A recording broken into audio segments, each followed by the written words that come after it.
I'm strictly going to talk about the benefits of just fiscal policy. As we all know, fiscal policy is an economic activity controlled by the government, and it is all about adjusting spending levels and tax rates to influence the U.S. economy. So how is this beneficial?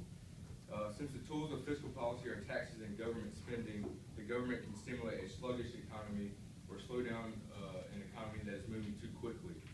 This change comes via aggregate demand. So increase in aggregate demand is when the government spending is increased or the taxes are decreased. So the private sector will have more money for consumption. Decrease in aggregate demand is when the government spending is decreased, leading to less money in circulation, which causes less consumption, or the taxes are increased, leading to money being taken out of the public sector and therefore decreasing consumption. When the government increases spending, it puts more money into the economy. For example, if the government builds, let's say, like a road, it provides more jobs and more disposable income for those construction workers or road workers. And with this disposable income, the worker will spend his or her money, and provide more money for the business with, let's say, a restaurant or a clothing store. This money would continue to go to another business, leading to an increase in consumption and aggregate demand due to what's called the multiplier effect.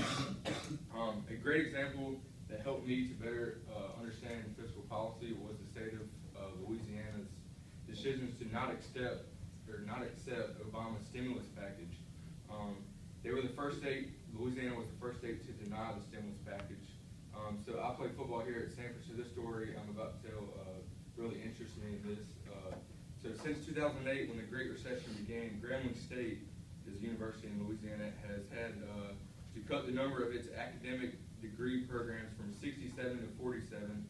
They've had to lay off 127 employees and defer more than $25 million of maintenance and rehabilitation for classroom buildings, dorms, the main library, and football stadium. The drop in state aid to Grambling from $31.6 million in 2007 and 2008 to $13.8 million this academic year resulted from legislative budget decisions that affect both historically Black institutions like Grambling and originally all white ones like LSU. Every state in the nation, of course, was affected by the recession, but Louisiana was the first state to reject money available under the stimulus package. Governor Bobby Jindal did so even as the state was facing a $2 billion budget shortfall. For 31 other states, the stimulus money helped offset budget cuts to their universities and colleges. Therefore, we see how much fiscal policy and government spending affect the economy. Another example of how fiscal policy is beneficial can be seen throughout history. Whenever the economy is uncertain, private sectors are less likely to invest because they would rather wait it out until times get better. Since the private sectors aren't willing to invest, the government can invest and help stimulate the economy.